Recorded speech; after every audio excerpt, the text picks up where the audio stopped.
when I first came, I thought I had a jacket. My jacket was not jacketing. I'm sure it's feeling like you're just uh, wearing a shirt. hey, apparently there are levels of jackets. You have to Okay. get the proper winter jacket Jacket. because the one I had apparently was for like spring or like fall or something like that.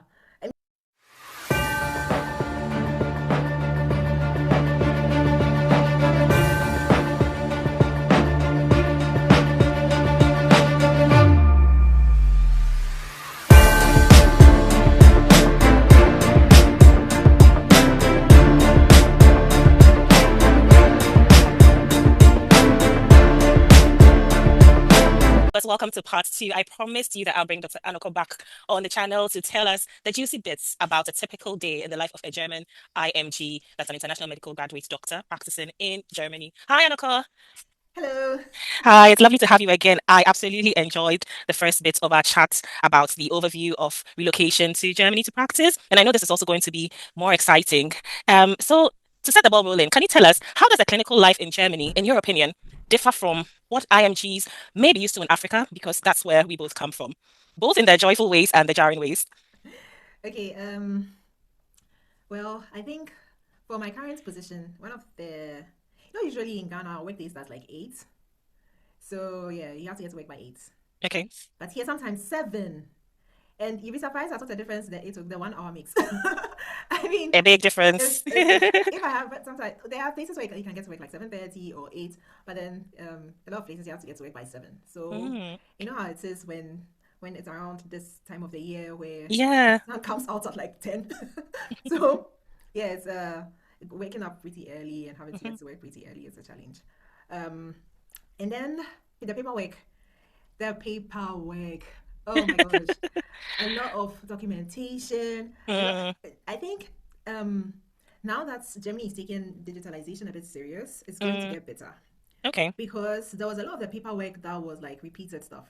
So you would have to fill the same form like 3 or 4 times just because it has to go to like different departments. I see. And so it was like a lot of time. Sometimes I'm attending to a patient and I'm going to spend like maybe 20 minutes with the patient Mhm. and I'm spending like 15 minutes typing and documenting and ensuring that the paperwork is on. I spend like literally just 5 minutes talking to the patient, Patient. and I'm like, this can be annoying. The paperwork can be a bit annoying. Okay. Okay. And well, for my day actually, usually my day will start with like a morning meeting. So most departments have like a morning meeting. I think it's the same in Ghana, in some departments, and then after that, ward rounds, Yeah. and then the actual work day starts after the ward round. So like ward work, attending to patients, doing a bit of diagnostics and stuff like that. If you Mm, have to go to theater, you go to theater. If you have to work in the emergency, you have to the emergency, you have the OPD, you have the OPD. mhm. And during that time, some of the things that can be a bit, especially for somebody who has German as their second language and not as their mother tongue, Mhm. is the local jargons. Oh, When you're goodness. talking to a patient, you Okay. think, oh, your German is on point. And then they are mixing in their local jargons or their local. You underestimate how annoying. You know how in Ghana, like somebody speaking English and they'll be adding things like, oh, sir, or let's say, you did the Oh, all right. pa, or, Yeah. those kind of Those, jargons that yeah. I switch inside see. that we don't even notice No, that yeah. because like everybody just understands. Mm-hmm. Yeah, so it's the same thing over here. So there are local jargons and there are dialects. Mm, So yes, everybody speaks German, but mm-hmm. every state or location has like a dialect way of the German that they speak. So even though they Okay. can speak the like the academic German, Mm-hmm. they also have their dialects that they speak like amongst each other. Okay. Oh gosh, that makes it a bit complex, doesn't it? That's when they're speaking their dialects. Like you understand what they're saying, but the sentence does not make sense. If you take the single words are the same words that you know, but the sentence that they've made doesn't make any sense to you. So yeah, like but you pick it along the way. But you're probably, Time. I mean, you are competing with people with 15, 20 years of experience in speaking their language. So definitely, it's not your 2, 3 years Definitely will that take you have learned time. to speak the Yes. language that you're gonna get. So yeah, so True. there's that aspect of it, and then at the end of the day, usually there's some departments where you have like an afternoon meeting, and then Mm, maybe you close at like 3:30, 4:30, depending on when your workday started, and if you have like a lot of stuff to do. yeah. In some of the really big hospitals, you can have like stuff to do till like 6, 8. Even Yeah, though you started work at 7. even though you started work at 7. Okay. Yeah. So it's about getting your work done, and Okay. the more experience you get, Mm-hmm. the easier it is for you to know how to manage your time to get the work done. But when you're like starting off, because I remember doing like an internship at some hospital, Hmm. and the one of the residents, she had just started and stuff. Sometimes she'd be there till like 8 p.m. Mm. just to make sure she gets her work done, because like she wasn't used to the system. She hadn't Okay. really gotten the hang of her time management and stuff like that. Mm. And so she had to be there for like long hours. And even when I started my at my very very first hospital, sometimes yeah I'll stay till like 6, just making sure that I get the day's work done, so that I don't have things that I have to do the next day or preparing for the next day and stuff like that. Yeah, so there's that. And sometimes, Charlie, the shock of the cold. I came to Germany in December. It was Oh December no. when I came to Germany. It wasn't even the deepest winter. It was like beginning of Okay. winter. But Charlie, It must have been hard. the, the shock, The shock. the Mhm. shock, the shock. The cold is a different level. Like How bad in can the temperatures be in the negatives? it doesn't go often in the negative. The negatives usually experience them mostly January, February. Oh, That's okay. when you experience negatives. But every now and then it will tip into the negative. Mm. But even with the single digits, even with the single digits, when I first came, I thought I had a jacket. My jacket was not jacket. I'm sure I was feeling like you were just uh, wearing a shirt. hey, Mm. apparently there are levels of jackets. You have to Okay. get the proper winter jacket, Jacket. because the one Mm. I had apparently was for like spring or like fall or something like that. I mean, I thought I had jackets, so it was not jacketing at all. Interesting. So Okay. yeah, and then I work um usually like around October, like it starts getting cold. Mm. I'm the first person to start working wearing this thing. So we have like the work attire, we have the normal like short sleeves attire, and then we have Okay. like a sweater, a work sweater. Okay. So me, I'll start wearing my work sweater from like September. September, October, once my colleagues start wearing theirs like end of November, December. Me, I start wearing it early Early. cra. Mm. Because me and the Kobe, we are not yet friends at all. Oh Yeah. goodness. Yeah. So Wow. yeah, so that's usually how the day Mm. goes. Mm. If you are in general practice, so in the family medicine practice or something, Hmm. then the schedule might be a bit different depending on Okay. how it is over there. And Okay. yeah, if you're on duty, like 24-hour duty, then it's also a bit different. Okay. So Mm. yeah. I see. So, still talking about the clinical life, you talked about the exam in our previous chat. So, viewers, if you've not watched part one, please definitely go back and watch that because it was so insightful. Do they have any sort of middle, should I call them middle grade jobs? So, any kind of like MO level jobs, or it's straight, exam and then residency and becoming a specialist like the United States? Yeah, so no, there's no MO level. It's straight resident. Yeah, either a resident or a specialist in Right. practice. Okay. But you don't Okay. necessarily have to be a specialist. You can be a chronic resident. Chronic Just like we residence. have the Okay. chronic MOs. Yes, Okay. you can be a chronic resident. There's some people who choose that because when you become a specialist, if you are not what we call an over arts is like there are people who do on calls.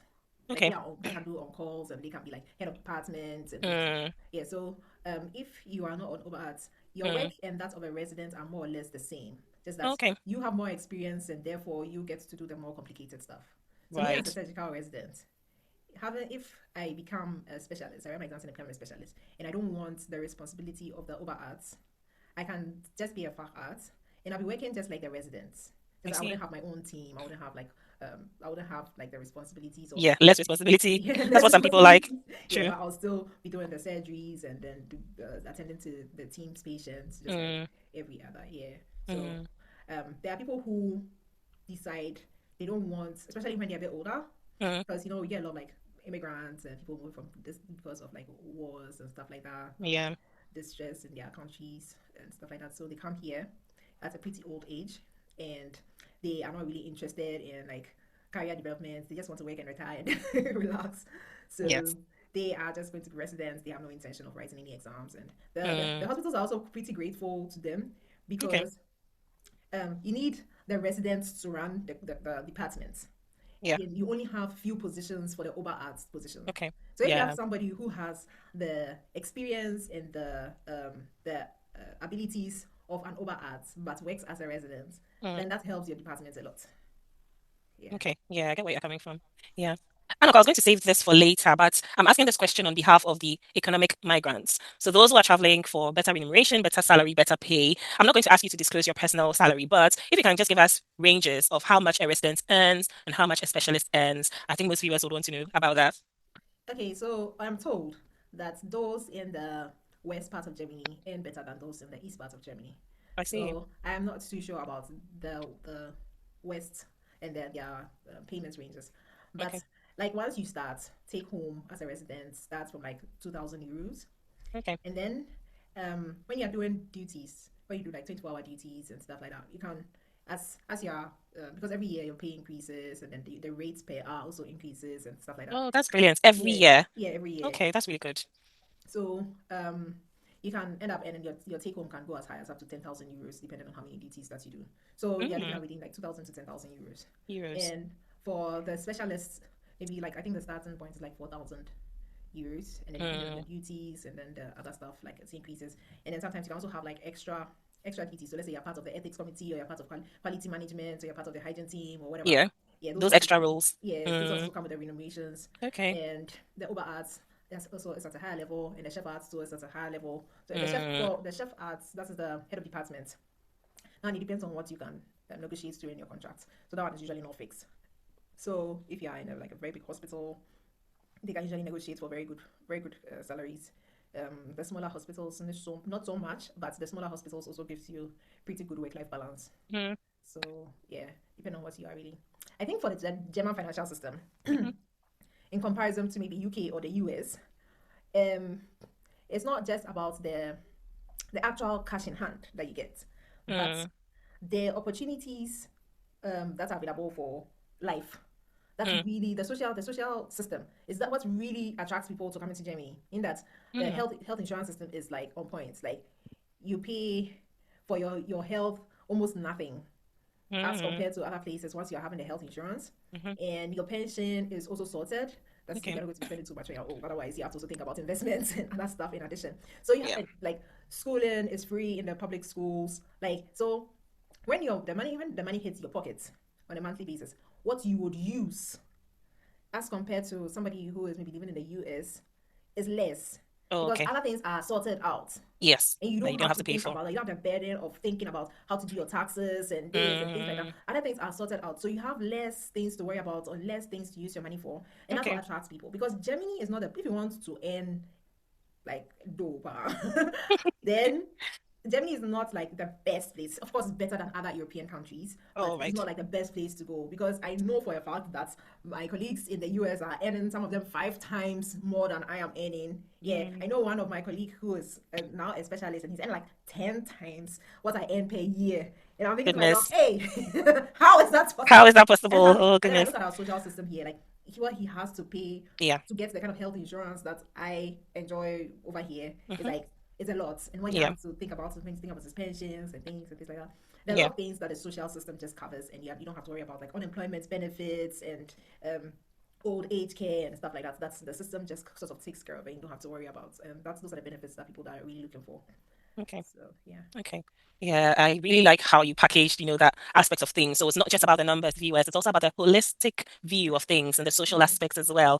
So how about schooling? In some European countries, kids above a certain age go to school for free. How does that work yeah. It's in the same Germany? in Germany. Yeah, schooling is the public school system is free, Okay. and it's actually pretty good.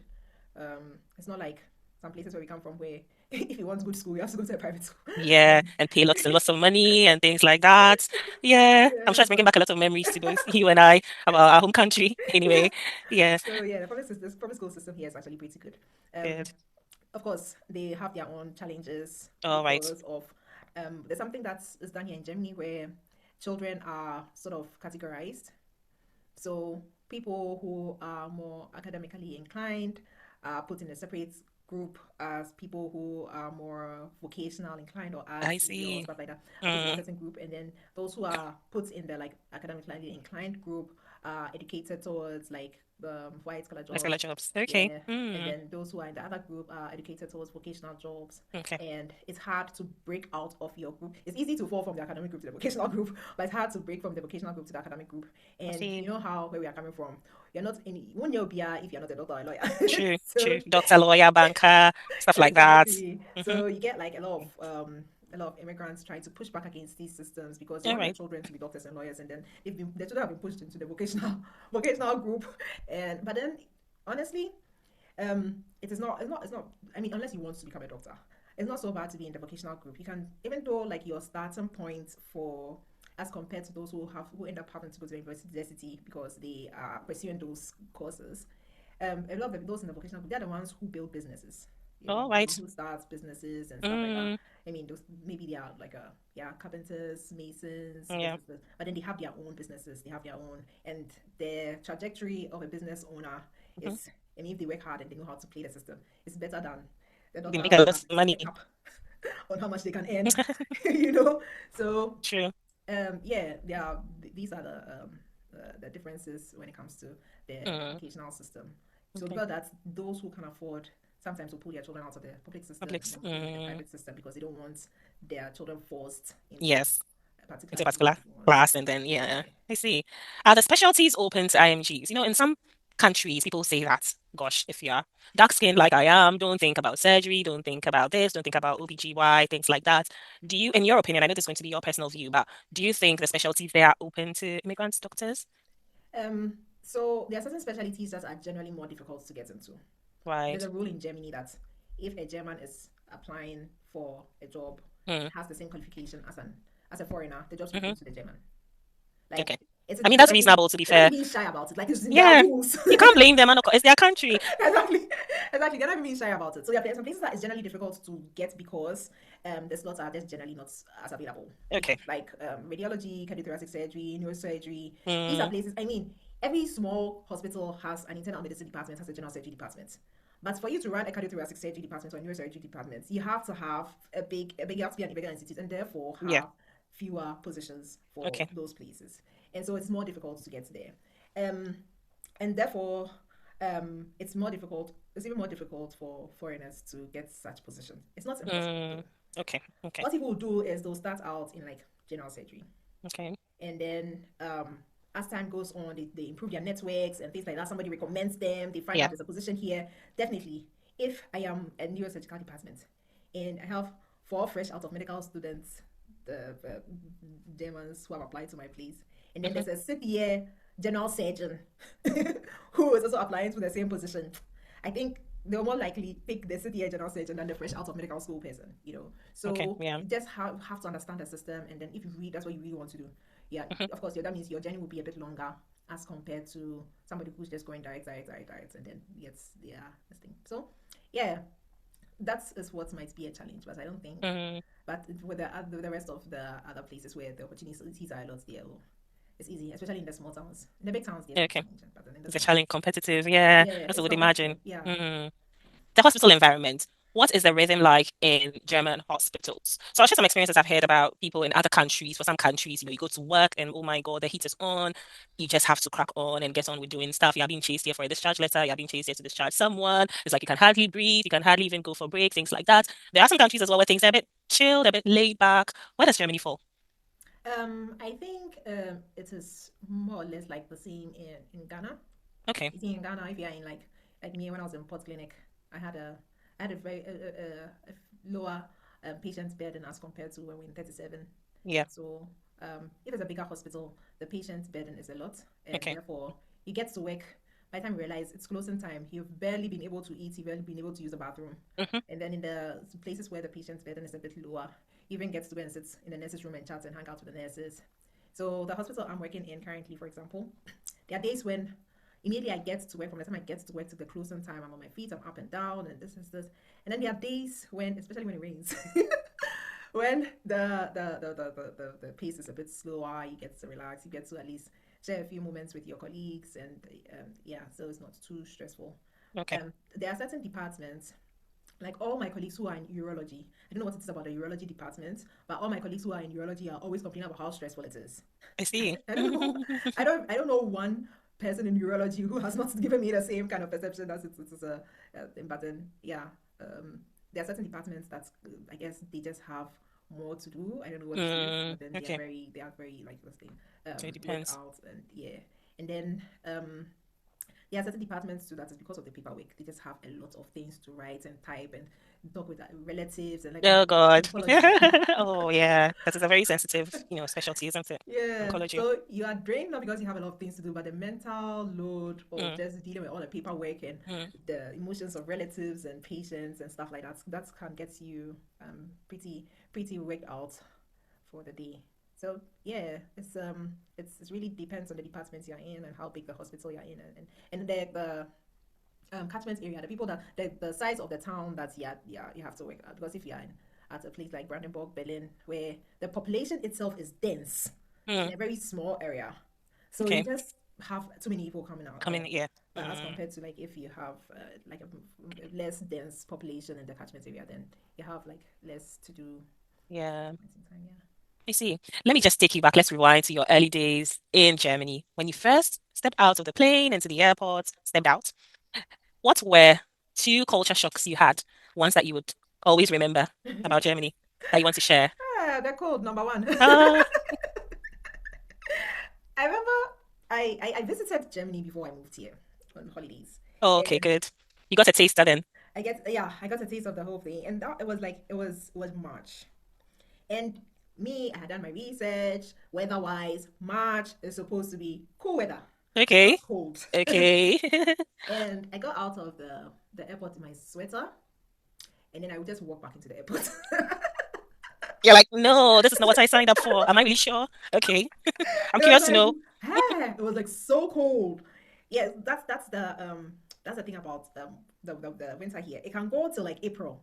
Mm, Even though technically by March it's supposed to start getting warm. In February, mhm. even in February, you can have days when it goes up to like 20 degrees. But the winter can go to like April. You can have God. negative degrees happening in April. Yeah. So yeah, but then it's yeah. So it was one of those days. Okay. I came out of the airport.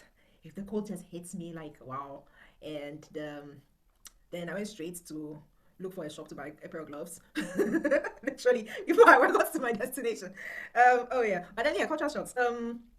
The the the the lack of color in their fashion.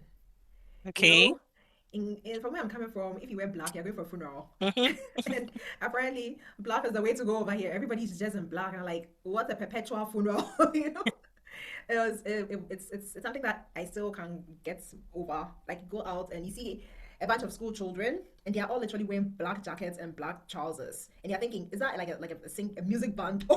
But just kids coming back from school, they just happen to all be wearing black. Like that lack of color Mm. is a real culture Shock for shock. you. Oh, I see. And the way um people don't get into I'll put it this way, people don't get into other people's businesses. Right.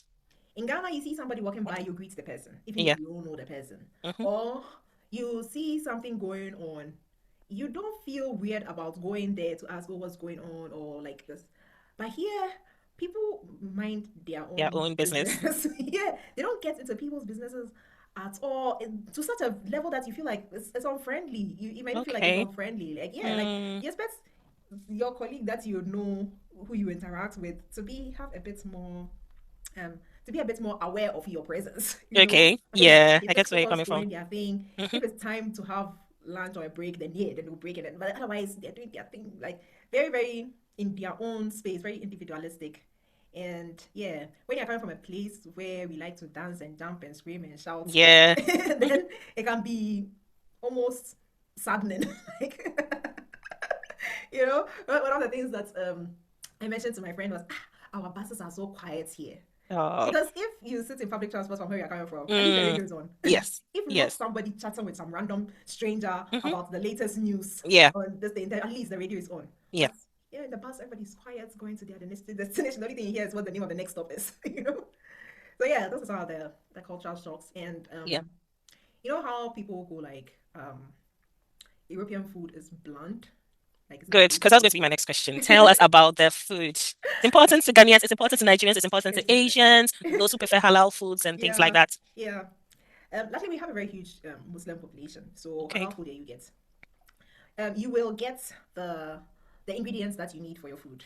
Okay. Now and there, there are at least 30 minutes maximum drive. You get an Asian or an African restaurant, Oh, sorry, shop where you can get the ingredients that you need to do your food. that's And good. even in the general supermarkets, you get Mm, the spices, a lot of the mm, spices that you would use to get like ginger, garlic, onion. Down there, you get everywhere. okay. Ah, but if you go to a restaurant, if you go to a typical German restaurant, Yes. you I have think we need a to drum roll now because, yes, I'm waiting to hear what you yeah, have to say, whether it's on the good side or bad side or in between. you have Okay. to be used to the way they cook their food All because right. I mean, if you're the kind of person that you can't eat if there's no garlic, pepper, and onion in your Pepe. food, yeah, forget. Pepe. Especially my Nigerian brothers and sisters. Yeah, yeah. Luckily, me, I generally don't like peppery food. In fact, sometimes Okay. I even cook without it, so Okay. I'm good. And I don't put a lot of salt to in my food, so I'm good. But you would realize that maybe they are the only thing that they've used to spice maybe the chicken or the fish is salt, nothing else. No, no, Okay, my lips are sealed. Oh, I see.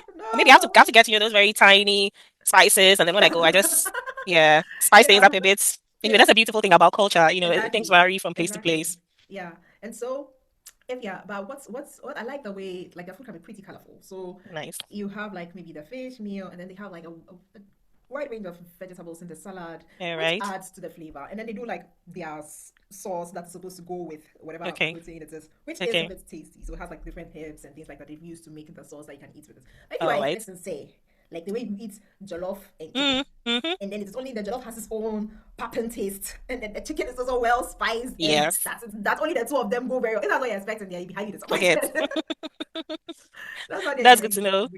but I mean, it's gotten very multicultural. Okay. So even in very small towns or villages, you still find like an Asian restaurant or a Thai restaurant or an Italian place or like which has like the kind of foods that you be pretty used to. Mm.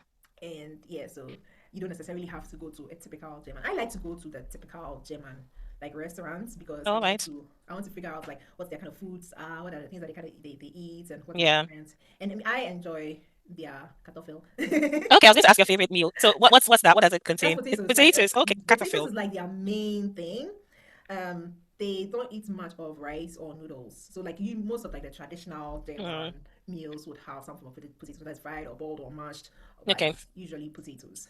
Okay. And then like a side, like a protein. If it's not a vegetarian meal, then like a protein, and then the salads or the sauces in addition. And then they have like some other stuff like they have this soup. It's like light soup, but instead of Okay. blending the vegetables into the soup, it is the stock or whatever from the meat, and then the vegetables are just cut in it. In it. So Okay. something like that as well, Mm. which is said a lot at the hospital, for example.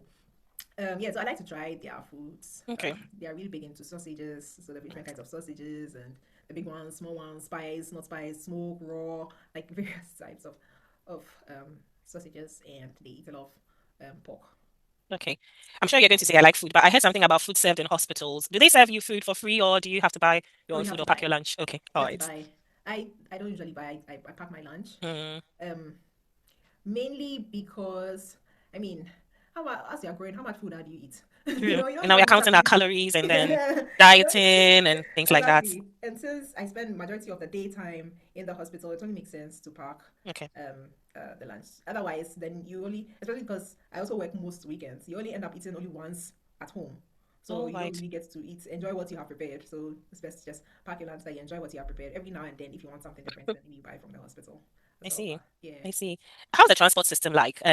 Is it good in terms of buses or would you encourage people to get their driving license and things like that there? The driver's license, yeah, you have to get, but the transport system is it can be very good. Can I like that? Yeah. um, what happens is in the big cities because the buses and the trains come so often, you Mm. don't notice they are late. Oh, okay. Yeah, so um, like you have buses coming like every 10 minutes or every Mm. 15 minutes, every 20 minutes, trains as well. Mm. So even if the train was supposed to come at 05 and it is 5 minutes late, it's coming at 010 anyway, and another one will come at 015. So like that, but in like the small towns where you have the buses coming like 30 minutes, an hour differences, that can be that one when it's late or something, it can be very frustrating because if you have like an appointment or something, then True. you would have missed your Mm-hmm. appointment. So that's why I Yeah. said it can be good in the big cities. You don't really notice the how late it is, but especially when you're using the intercity trains, they are known to be late or Mm. just having issues. I know this year they've invested like millions of euros into improving the system, so I'm Okay. hoping it'll get better. So you can get away with not having a car. Okay. A lot of people Mm. don't have, especially in the big cities. A lot of people don't have a car. Um, it's just so, and if you need a car for anything, you can always rent one. Oh, okay. You're taking Mm. it for a period of time, or you can always rent a car. So you can actually get away with not having a car. Okay. Um, and because the transportation system is that once in a That's while good. Yeah. they might show you where power lies, but majority of the time it is pretty good. Mm. Talking about driving license, a friend of mine in the UK once said that in his opinion, getting your driver's license in the UK from a place like Ghana. Okay, if you're not coming from somewhere, another country where your license is recognized and you can just, switch. Passing the tests in the UK is like passing a PhD or going through with your PhD exam, with people having to take the exam about 5 times and counting. How is that like in Germany? I think the what is known here in Germany is how expensive it is. I spent Okay. almost 3,000 euros just to get my You don't say yeah. So that 3,000 euros. yeah, so the exams and things like that. Like it's the cost actually comes in the lessons. See, That's unlike true. a place where you can learn on your own with your father's car or something, here it's not allowed.